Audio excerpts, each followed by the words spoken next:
Hello dear students, welcome back to organised knowledge channel. और आज की जो वीडियो है उसमें हम डिस्कस करेंगे worksheet number 74 for class 9th, विषय विज्ञान है। और ये वर्कशीट आपके लिए 21 जनवरी 2022 के लिए शेड्यूल की गई है। आज की जो वर्कशीट है स्टूडेंट्स, उसमें हमारा टॉपिक रहेगा रोग के कारक। तो हमारा चैप्टर हम बीमार क्यों होते हैं ये कंटिन्यू है और आज हम रोग के कारकों के बारे में पढ़ेंगे।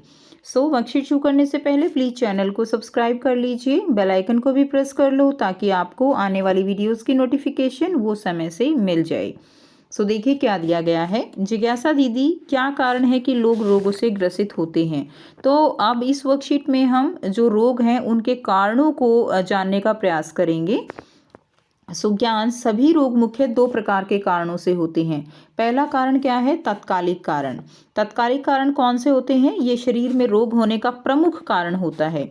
जैसे रोग कारक सूक्ष्म जीव शरीर में घुसकर रोग का कारण बनते हैं, यानी जो रोग कारक जीव होते हैं वही शरीर में घुस जाते हैं और वो रोग का कारण बन जाते हैं। जैसे एक विषाणु शरीर में घुसने पर विषाणु ज्वर कर देता है, या टीबी का जीवाणु, ठीक है, यानी एक तरह से डायरेक्ट रोग, जिस रोग का जो कारण है वही शरीर में घुस जाता है, तो वो तात्कालिक कारण होता है। अब होता है दूसरे सहायक कारक, यानी ये अन्य कारक होते हैं जो रोग प्रतिरोधक क्षमता को कम करते हैं और रोग के न होने की संभावना को बढ़ाते हैं। ठीक है, तो ये यानी रोग को जो रोग हो चुका है उसमें उसको एक तरह से साथ देते हैं उसको बढ़ने में। उदाहरण के लिए कुपोषण एक छोटे बच्चे में डायरिया का एक सहायक कारक हो सकता है।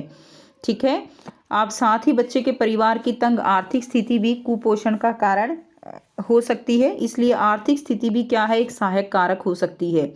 इसी प्रकार व्यक्तिगत या सामुदायिक अस्वच्छता, उचित जन सुविधाओं के अभाव में साफ पेयजल का उपलब्ध न हो पाना भी क्या है? सहायक कारक हैं।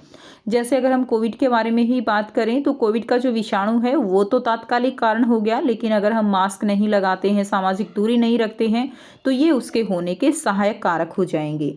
अब हम बात करते हैं संक्रामक कारक और असंक्रामक कारक की। संक्रामक कारक कौन से होंगे? संक्रामक रोग बाह्य कारणों से होते हैं, ठीक है, यानी यह बाह्य कारण संक्रामक कारक कहलाते हैं, जिनमें प्रमुख एक कोशिकीय सूक्ष्म जीव होते हैं, जैसे कि विषाणु है, जीवाणु, कवक, प्रोटोजोआ। तो ये क्या है? ये संक्रामक कारक हैं, ठीक है। और आंतों के कुछ संक्रामक रोग बहुकोशिकीय कृमियों जैसे कि फीता कृमि है, गोल कृमि है, इनके कारण होते हैं।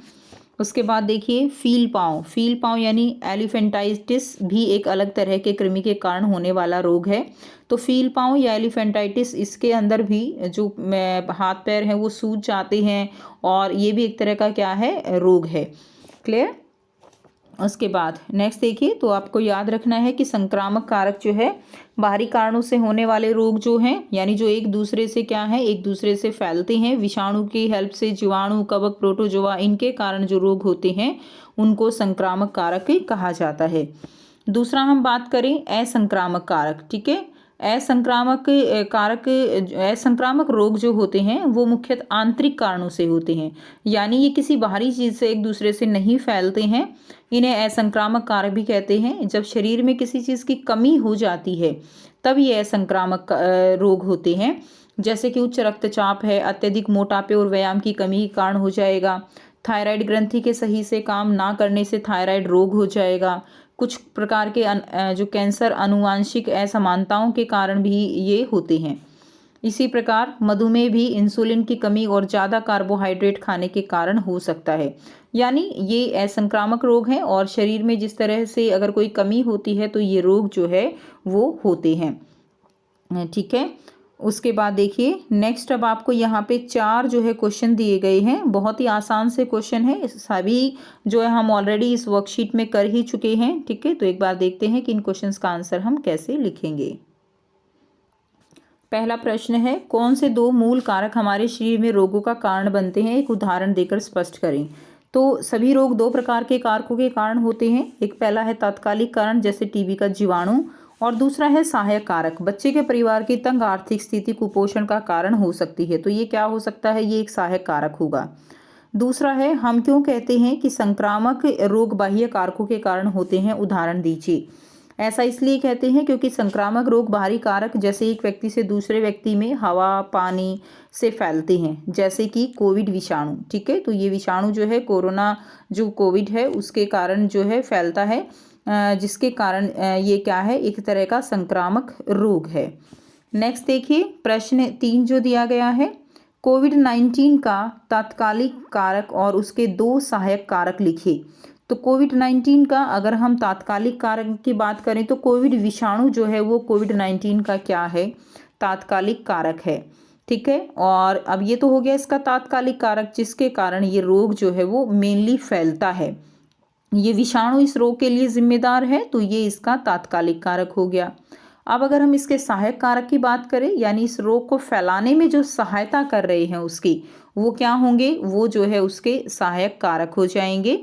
तो अगर हम मास्क का प्रयोग नहीं करते हैं या दूरी न बनाए रखना, इसके क्या होंगे, ये दोनों इसके सहायक कारक हो जाएंगे। नेक्स्ट देखिए क्वेश्चन नंबर 4 जो आपको दिया गया है, हम क्यों कहते हैं कि असंक्रामक रोग आंतरिक कारणों के कारण होते हैं, उदाहरण दीजिए। तो जो असंक्रामक रोग हैं, असंक्रामक रोग कौन से होते हैं, जो रोग एक दूसरे से नहीं फैलते, यानी उनके लिए फैलने में पानी, हवा या किसी भी जीवाणु, विषाणु, इनका कोई जो है रोल नहीं होता है। ये जो रोग होते हैं असंक्रामक रोग, जब शरीर में किसी चीज़ की कमी हो जाती है तो ये रोग जो है दिखाई देते हैं, इनको हम असंक्रामक रोग कहते हैं। तो देखिए असंक्रामक रोग जो है वो आंतरिक कारणों के कारण होते हैं। तो ऐसा इसलिए कहते हैं क्योंकि असंक्रामक रोग वो जो है एक दूसरे से नहीं फैलते हैं, इसके होने का कारण आंतरिक कारक होते हैं। जैसे कि अगर हम उदाहरण लें, यहाँ पे उच्च रक्तचाप है, मोटापा है, मधुमेह है, तो ये सब आंतरिक कारकों के कारण होते हैं, ना कि एक दूसरे से किसी भी माध्यम के द्वारा फैलते हैं। तो ये आंसर आप इसमें लिख देंगे। ठीक है, तो ये थी आपकी आज की वर्कशीट स्टूडेंट, जिसमें हमने 2 तरह के कारकों के बारे में पढ़ा, एक है तात्कालिक और एक है सहायक कारक। एक होते हैं संक्रामक रोग जो एक दूसरे से फैलते हैं, जीवाणु, विषाणु, वो सब इसके लिए जिम्मेवार होते हैं, और दूसरे होते हैं असंक्रामक रोग, ठीक है, जो एक दूसरे से नहीं फैलते और शरीर में किसी न किसी कमी के कारण वो होते हैं। उदाहरण एक बार फिर से देख लेते हैं। असंक्रामक रोग जैसे कि टीबी है, मधुमेह है, उच्च रक्तचाप है, और अगर हम संक्रामक रोग देखें तो कोविड-19 इसका बहुत ही एक आप कह सकते हो सटीक इस समय का उदाहरण रहेगा। तो ये थी आपकी आज की वर्कशीट। आई होप सभी स्टूडेंट्स को ये वर्कशीट क्लियर है। बहुत इजी वर्कशीट है, बहुत आसानी से आप इसके क्वेश्चन सॉल्व कर सकते हो, साथ साथ इसको याद भी कर सकते हो। अगर आप बच्चों को वीडियो अच्छी लगी तो वीडियो को ज़रूर से लाइक कर दीजिए, शेयर कर दीजिए और चैनल को भी सब्सक्राइब कर लीजिए। So thanks for watching. मिलते हैं नेक्स्ट वीडियो में नेक्स्ट वर्कशीट के साथ। Take care, have a nice day.